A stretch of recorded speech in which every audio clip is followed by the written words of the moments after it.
अच्छा जी, तो हमने टाइम लिया था मिस सदफ से कि उनका हम आज स्पीच के हवाले से, डेफनेस के हवाले से जो है वो इंटरव्यू करेंगे। तो मैं पहुंच गया हूं उनके घर पे और देखते हैं जनाब, और फिर उनसे आपकी मुलाकात भी करवाते हैं।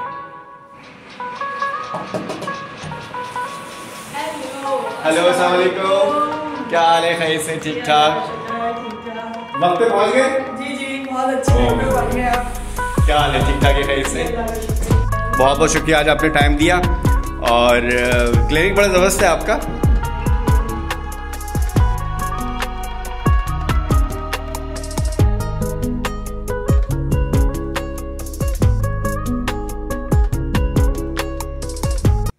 अस्सलाम वालेकुम, welcome to Shahzad vlogs. Shahzad vlogs में आपको खुश आमदीद कहता हूँ। आज मैं मौजूद हूँ स्पीच वेलनेस क्लिनिक में, जहाँ मैं आपकी मुलाकात करवाऊंगा सदफ इमरान साहिबा से, जो कि स्पीच लैंग्वेज पैथोलॉजिस्ट हैं और 5 साल का इस फील्ड में तजुर्बा रखती हैं। और साथ साथ मौजूद है हमारे आज के मेहमान सना आसिम साहिबा से, जो कि साइन लैंग्वेज के एक्सपर्ट हैं और हेयर इम्प्लांट एक्सपर्ट हैं, पिछले 20 सालों से काम करें। अस्सलाम वालेकुम। वालेकुम अस्सलाम। कैसे आप? ठीक है। सबसे पहले आपको बहुत बहुत शुक्रिया, आपने अपने बिजी स्केड्यूल से टाइम निकाला और आज के सेशन के साथ आपका सेशन हमारे साथ कंडक्ट करवाया। आज के सेशन में हम बात करेंगे हेयरिंग इम्पेयरमेंट और उसके मीडियम लेवल के ऊपर। जी, क्या कहेंगे इस हवाले से आप? सिवियर एंड देन परफॉर्म, ये 3-4 लेवल्स होते हैं जिसके ऊपर हम काम कर रहे होते हैं। ये लेवल्स हैं हमारे। इसके साथ साथ अगर हम आगे बात करें तो हम ये बताएंगे कि माइल्ड टू मॉडरेट वाले जो हैं वो हार्ड ऑफ हियरिंग पर्सन कहलाते हैं। मॉडरेट टू सीवियर वाले कोक्लियर इम्प्लांटेशन पे आ जाते हैं। एंड देन जो परफॉर्म सीवियर टू परफॉर्म पे जाते हैं वो डेफनेस की साइड पे चले जाते हैं। हार्ड ऑफ हियरिंग पर्सन जो है वो सिंपल डिवाइसेस यूज कर रहे होते हैं। कोक्लियर इम्प्लांट वाले जो होते हैं उनकी इम्प्लांटेशन होने के बाद उनकी बैटरी डिवाइस उनके इम्प्लांट हो जाती है। देन वो भी एक डिवाइस होती है यूज करते हैं। और परफॉर्म सीवियर टू परफॉर्म उनकी कोई डिवाइसेस नहीं है, कर भी लें तो वो सिर्फ उनको साइडली हेल्प कर रही होती है। अब इनके अंदर कम्युनिकेशन की जो बात है, जो कम्युनिकेशन की बात हम करेंगे वो हार्ड ऑफ हियरिंग और कोक्लियर इम्प्लांट के अंदर दोनों में सेम स्पीच थेरेपी यूज की जाती है। इनके थेरेपी सेशंस होते हैं जो स्पीच के होते हैं। सिवियर टू परफॉर्म जो डेफनेस आ गई है वो कम्युनिकेशन उनका लेवल होगा साइन लैंग्वेज। वो साइन लैंग्वेज की तरफ जाएंगे। उनका जो कम्युनिकेशन है वो साइन लैंग्वेज है। एंड देन इन 2 लेवल्स का जो है इसमें हम स्पीच थेरेपी। अच्छा, मुझे बताइए कि इसमें डिफरेंस क्या है, hard of hearing and cochlear implantation? क्या दोनों डिफरेंट डोमेन्स हैं, इसमें क्या डिफरेंस है? कोक्लियर इम्प्लांट और हार्ड ऑफ हियरिंग के अंदर डिफरेंस ये है कि जब हार्ड ऑफ हियरिंग पर्सन होते हैं वो सिंपल डिवाइसेस यूज करते हैं, चाहे वो डिजिटल हो चाहे वो नॉर्मली आपकी डिवाइसेस हो, वो हियरिंग एड डिवाइस यूज कर रहे होते हैं और उनके अंदर होते हैं उनकी डिवाइसेस के प्रोग्रामिंग सेट होते हैं। कोक्लियर इम्प्लांटेशन जो होती है, जो इम्प्लांट होता है आपको ऑपरेट करके इम्प्लांट कर देते हैं, उसके अंदर आपकी जो डिवाइस है उसमें मैपिंग होती है। मैपिंग के अंदर सारी चीजें आपकी डाल दी जाती हैं। एक मिनट याद रखूंगा मैं आपको, अपने का मैपिंग होती है तो उसके डिवाइस में तो डेटा डालते हैं, इनपुट करते हैं, या किस तरह मैप होता है, जरा से डिफाइन कीजिए।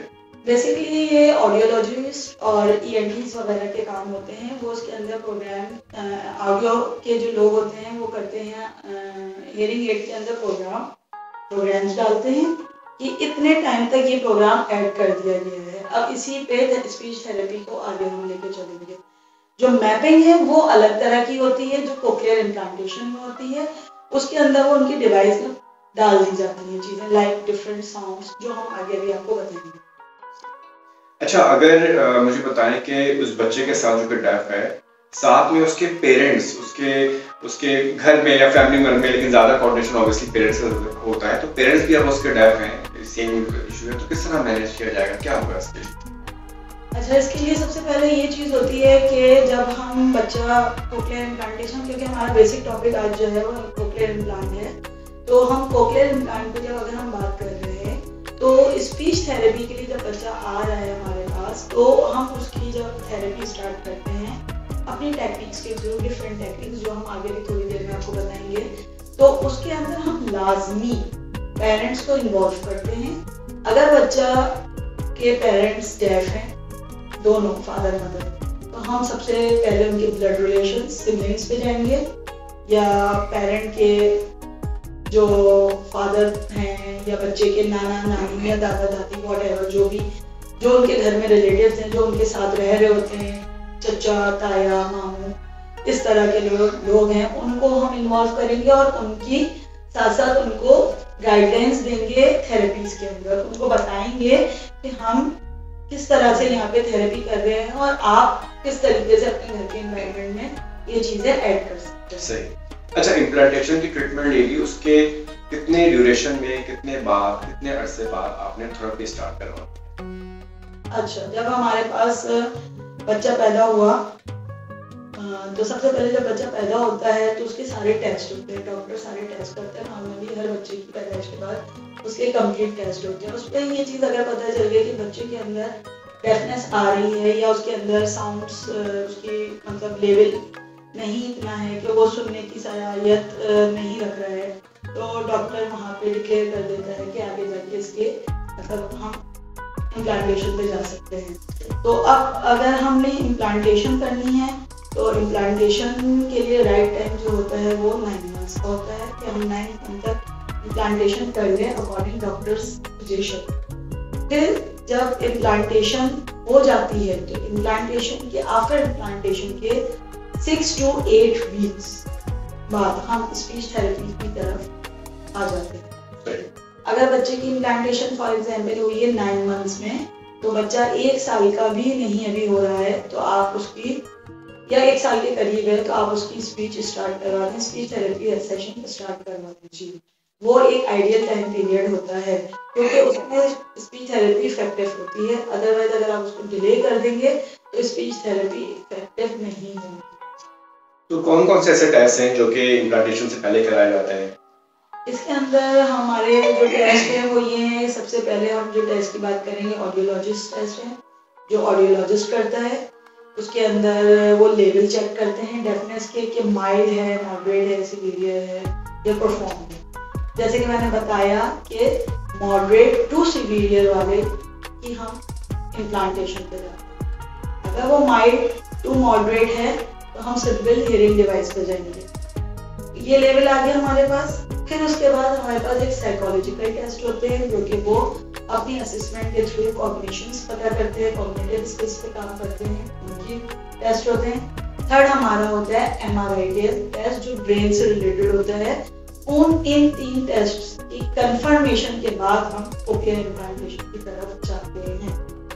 ये थेरेपी के हवाले से बात की तो मुझे पता है कि कितने किस्म की थेरेपी, लाइक रेडियल थेरेपी या बिहेवियर थेरेपी? अच्छा, इसके अंदर ये होता है कि जब हम स्पीच थेरेपी बच्चा आता है हमारे पास कोक्लियर इम्प्लांटेशन कराने के बाद, तो सबसे पहले जो स्पीच थेरेपिस्ट है वो उसको असिस्ट करेगा अपनी असेसमेंट के थ्रू, प्रॉपर असेसमेंट करेगा। उसके अंदर उसके एरियाज को देखेगा कि उसको सबसे ज्यादा कहाँ पे और किस चीज की नीड आ रही है। उसको उस लेवल पे उसकी सारी चीजों को चेक करेगा, फिर उसका प्लान बनाएगा। फिर उसके अंदर उसकी ऑडिटरी वर्बल थेरेपी भी करेगा, मतलब उसकी ऑडिटरी टेस्टिंग करेगा कि वो कितना सुन रहा है और कितना स्पीच में मतलब उसकी समात कितनी है, सुनने की और बोलने की दोनों की गोयाई और समात दोनों चेक की जाएगी। स्पीच थेरेपिस्ट चेक करेगा। फिर उसके बाद उसको डिफरेंट तरह के जो साउंड्स होते हैं वो दिए जाएंगे। फिर उसके बाद साउंड्स के थ्रू उसके अंदर नेचर के साउंड्स होंगे जो उसकी मैपिंग में ऐड हुए होंगे, कुछ चीजें ऐड हुई होंगी। हम उसके बाद उसके ऊपर काम करेंगे लाइक कि अगर हमने लिविंग थिंग्स की बात कर रहे हैं, हम नेचर के अंदर लिविंग थिंग्स आती है, एनिमल्स की बात कर रहे हैं आप, उसके अंदर एनिमल्स आते हैं। अगर हमने बोलना है बच्चे को, फॉर एग्जाम्पल हमने उसको डॉग सिखाना है तो हम उसको डायरेक्ट अपने नॉर्मल बच्चों की तरफ डॉग नहीं सिखा सकते कि D is for dog, D is for dog। नहीं, उसको हम डॉग की वॉइस सुनेंगे कि डॉग की एक स्पेसिफिक वॉइस है जो कि सबको पता है कि डॉग सेज भाऊ।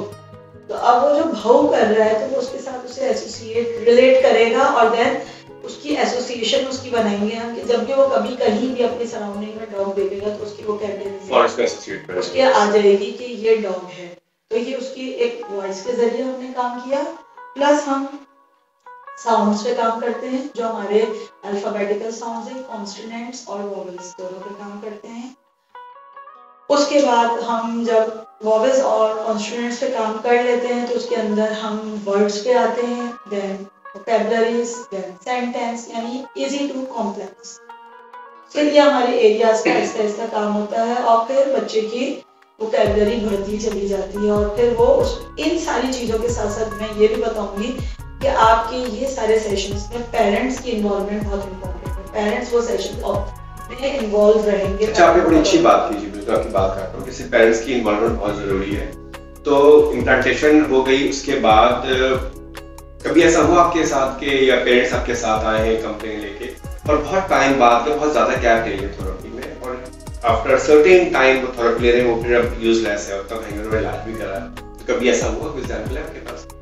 ऐसी बहुत सारी केसेस रही हैं। मैं उसमें मतलब इसका नाम तो नहीं लूँगी, बट मैंने अपने 5 साल के एक्सपीरियंस में ऐसे भी केसेस देखे कि बच्चे के पेरेंट्स ने कोक्लियर इम्प्लांट करवा दिया, लाखों रुपए खर्च कर लिए, बट उनकी अवेयरनेस नहीं थी कि उसके बाद उनको कितने टाइम बाद स्पीच पे जाना चाहिए, या उनके पास वसाइल नहीं थे, या उनके पास जराए नहीं थे, व्हाटएवर उनके सराउंडिंग उस तरह की नहीं थी, तो थेरेपीज नहीं हुई और बच्चा इम्प्लांटेशन तो हो गया, बट अब वो चाह रहे हैं कि अब वो दोबारा कनेक्ट हों, स्पीच की तरफ आए, और गैप लंबा हो गया। तो हम उसमें देखेंगे बच्चे को कि इतने गैप में बच्चे के कौन से इश्यूज सामने आए।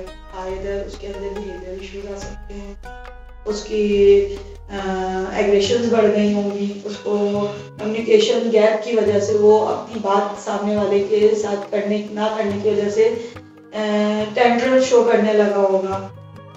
तो अब हम स्पीच पे कैसे लेंगे उस बच्चे को? पेरेंट चाह रहे हैं आप स्पीच कराएं, अगर बच्चा सिटिंग नहीं दे रहा है या बच्चा अगर बिहेवियर खराब करके आया, तो हमारा पहला काम ये होगा कि हम पेरेंट को कहेंगे, उनको गाइड करेंगे कि आप इस बच्चे के बिहेवियर मैनेज करके लाइए, बिहेवियर मैनेजमेंट पर काम कीजिए, ताकि बच्चा हमारे पास 101 पे आने के लिए तो तैयार हो। एटलीस्ट उसकी थेरेपी के लिए स्पीच के अंदर लाजमी बच्चे को 101 लाना है, उसको सिटिंग टॉलरेंस होनी चाहिए, वो आपकी आई कोऑर्डिनेशन ले आपके साथ बैठने के लिए तैयार हो। तो हम उसके फिर स्टेप बाय स्टेप काम करेंगे, बट उसके अंदर इम्प्रूवमेंट आना थोड़ी कम हो जाएगी, क्योंकि आपने बहुत लॉन्ग गैप कर दिया। आपने 7 to 8 मंथ्स के बाद थेरेपी स्टार्ट नहीं की, तो ये प्रोसेस थोड़ा आहिस्ता हो जाएगा, स्पीच स्लो हो जाएगा। तो पहला फोकस हमारा बिहेवियर आ जाएगा। अच्छा, अब हम आते हैं फैसल आपकी तरफ, और मुझे बताइए कि what is sign language? Sign language क्या है एक्चुअल?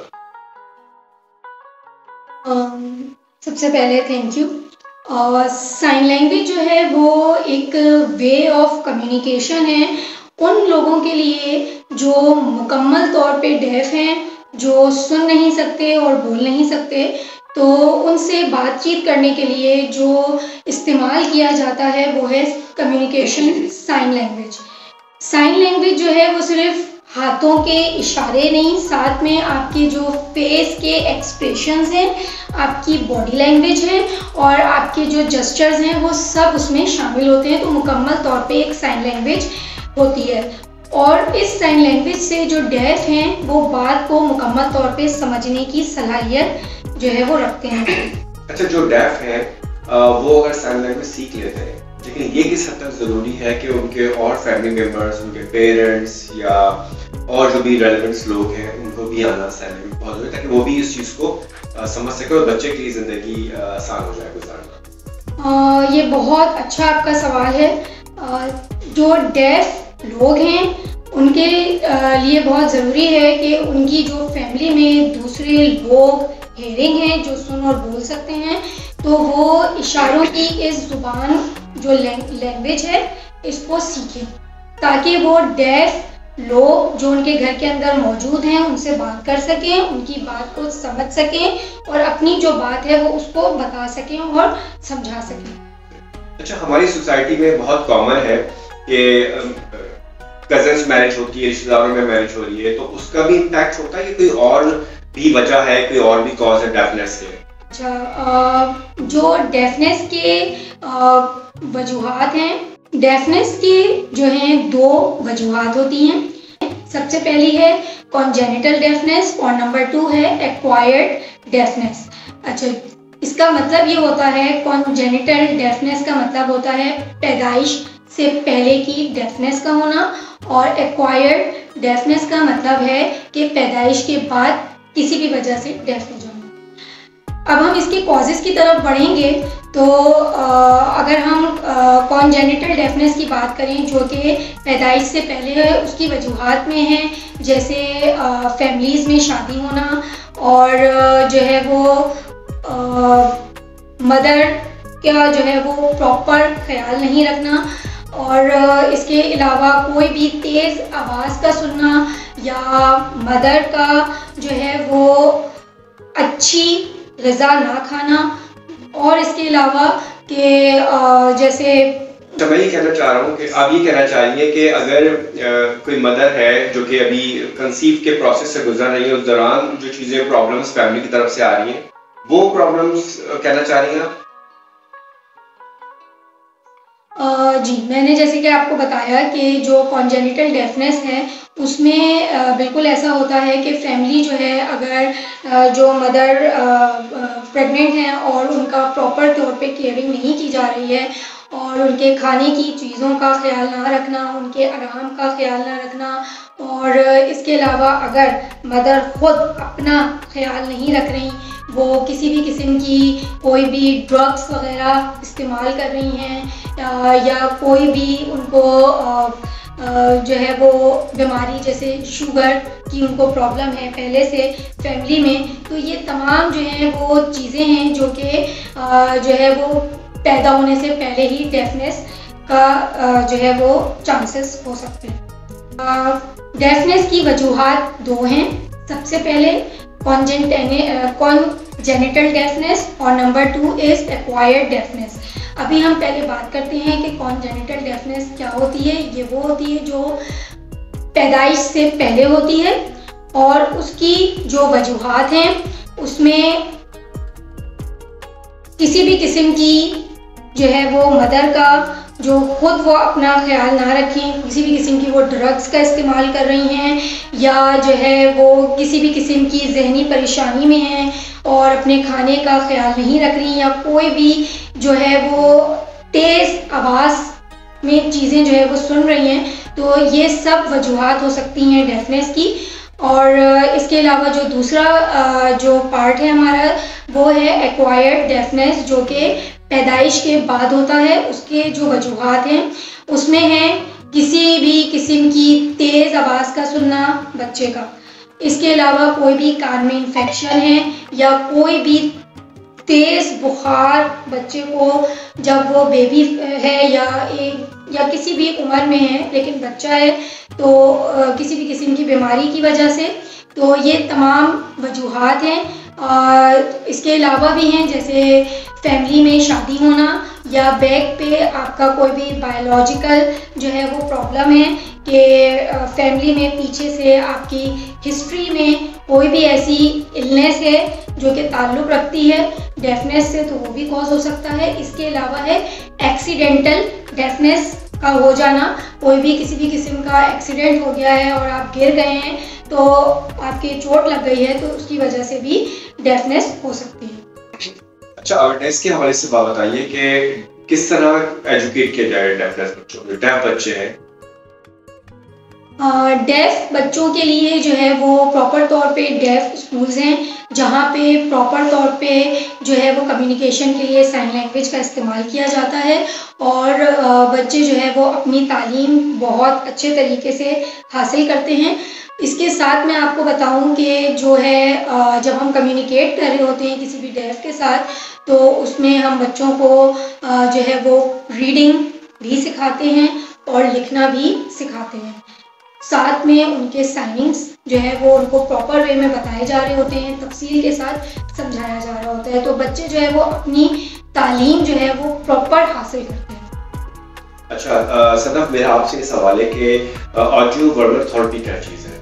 ऑडियो वर्बल थेरेपी ये है कि जब हमारे पास कोक्लियर इम्प्लांटेशन हो गई, बच्चा आया, तो अब हम उसके साथ जब हमने साउंड्स पे काम किया है या हम उसको नेचर से रिलेटेड साउंड्स दे रहे हैं या कोई वोकैबुलरी दे रहे हैं, तो हमने उसकी ऑडिटरी चेक करनी है कि जब मैंने एक बच्चे को ऑलरेडी वोकैबुलरी दे दी कि डॉग सेज घाउ, या मैंने उसको ये बोल दिया कि डक सेज क्वैक क्वैक, तो अब मैं उसको चेक करूंगी कि उसके ये बात बोलने के लिए मेरे मुंह के ऊपर कोई चीज होगी और मैं उससे बोलूंगी डॉग सेज भौ भौ, which one is the dog says भौ, यानी अब वो कौन सा यहाँ पे ऑब्जेक्ट रखा हुआ है और वो मुझे बताए। तो उसके बाद उसको अगर वॉइस जा रही है उसके कान में और वो उसको मैसेज पहुंच रहा है तो डेट मीन्स जब उसने ये लर्न कर लिया था तो वो वही वाला ऑब्जेक्ट उठाएगा और भौ का उठा के डॉग का ऑब्जेक्ट मुझे देगा। तो ये हमारी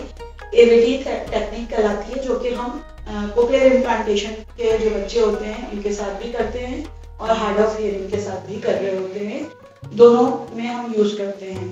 प्लस ये चीज जब हम कर रहे होते हैं तो इससे हमें ये बात पता चल रही होती है कि बच्चा जो है वो सिर्फ आपके लिप्स को नहीं देख रहा, यानी वो लिप्स के जरिए ही नहीं सीख रहा। समटाइम बच्चे आपके लिप्स से इमिटेट करके चीजें ले लेते हैं, तो वो ये समझते हैं कि हमने अपनी जान छुड़ा ली और ऐसा हो गया, लेकिन हमने उनको इसको बार बार बीच बीच में थेरेपी के दरमियान स्पीच थेरेपी के अंदर चेक करना पड़ता। ये बताइए कि साइन लैंग्वेज और किस किस डोमेन में इम्पोर्टेंट? साइन लैंग्वेज जो सबसे मेन चीज है वो प्रोफेशनल्स के लिए इम्पोर्टेंट है, बिकॉज कि अगर एक बच्चा हमारे पास डेफनेस के साथ आया है और उसको साथ साथ बिहेवियर इश्यूज भी हैं, उसके साथ सेंसरी इश्यूज भी हैं और वो किसी और डिसऑर्डर में भी फॉल कर रहा है, तो उसको जो साथ टीम वर्क कर रही है, रिहैबिलिटेशन टीम है, उसको साइन लैंग्वेज आना बहुत जरूरी है ताकि वो उस बच्चे को जब डील कर रही है तो वो उसकी जबान उसे आती है। तो हमारी ये टीम वर्क होता है और हम इस चीज को फिर डिसऑर्डर वाले बच्चों के लिए भी इजीली कर सकते हैं साइन लैंग्वेज के थ्रू। अच्छा, साथ में जैसे किसी बच्चे का ट्रीटमेंट हो रहा है, उसकी स्पीच थेरेपी भी चल रही है और इम्प्लांटेशन भी हुई हुई है, साथ में कोई और डिसऑर्डर भी है, तो फिर किस तरह मैनेज हो? उसके अंदर हम ऑब्वियसली अगर उसकी इम्प्लांटेशन हुई हुई है और उसके साथ उसका कोई डिसऑर्डर भी आ रहा है तो हम वही सारी टेक्निक्स यूज करेंगे, बट अगर उसके बिहेवियर्स आ रहे हैं तो पहले हम बिहेवियर मैनेजमेंट पे काम कर रहे होंगे ताकि उसके बिहेवियर्स इश्यूज रिजॉल्व हो, वो सिटिंग पे आए और फिर हम उसी टेक्निक्स के थ्रू उसके साथ काम करें।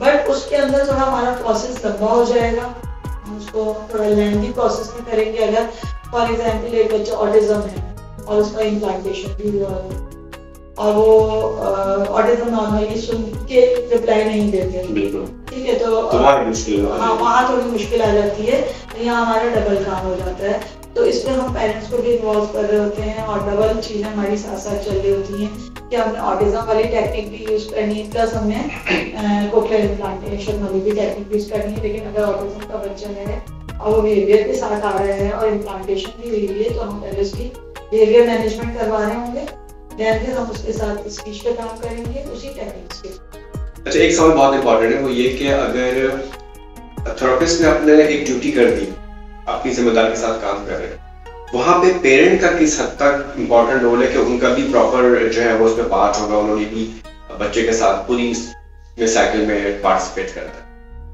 अच्छा, जब हम कोक्लियर इम्प्लांट के साथ जब थेरेपी सेशन लेते हैं स्पीच के, तो उस स्पीच थेरेपी सेशंस के अंदर पेरेंट इन्वॉल्व हो, ठीक है। अब हमने अगर बच्चे को किसी सॉन्ग से साथ रिलेट करना है तो हमने पेरेंट्स को वहाँ सामने जरूर बिठाना है, या अगर हमने किसी बच्चे को पेरेंट्स को मतलब उनके रिलेशंस बताने हैं तो हमने पेरेंट को इन्वॉल्व करना है उस थेरेपी में, या हमने अगर ग्रामेटिकल कोई काम करना है तो हमने वो सेंटेंस स्ट्रक्चर के लिए वो पूरा एनवायरनमेंट क्रिएट करना है, तो वो पेरेंट की इन्वॉल्वमेंट के साथ ही वो थेरेपीज हो रही होती है। पेरेंट्स को भी एजुकेट किया जाता है स्पीच के अंदर और उनको टेक्निक बताई जाती है कि आप घर में एज अ पेरेंट बच्चे के साथ किस तरीके से डिफरेंट मटेरियल के थ्रू काम करेंगे, बच्चा वर्बल किस तरह होगा, तो ये हमारी चीजें। काफी इंफॉर्मेशन दी आपने, काफी मालूमात फराहम की, तो मिस सदाब आपका बहुत शुक्रिया और मिस सना आपका बहुत शुक्रिया। और तमाम देखने वालों से चाहूँगा कि अगर उनके बच्चे या कोई भी साथ में पेशेंट है और डेफनेस के हवाले से, तो ज़रूर उनके साथ कॉन्टैक्ट करें। डिस्क्रिप्शन में आपको उनकी कॉन्टैक्ट डिटेल्स नजर आ रही होंगी, उस पर रब्ता करें। और मुझे दीजिए अब इजाज़त, नेक्स्ट सेशन में नई किसी मालूमात और नई बातों के साथ आपके साथ हाजिर होते हैं। Thank you so much. अल्लाह हाफिज़।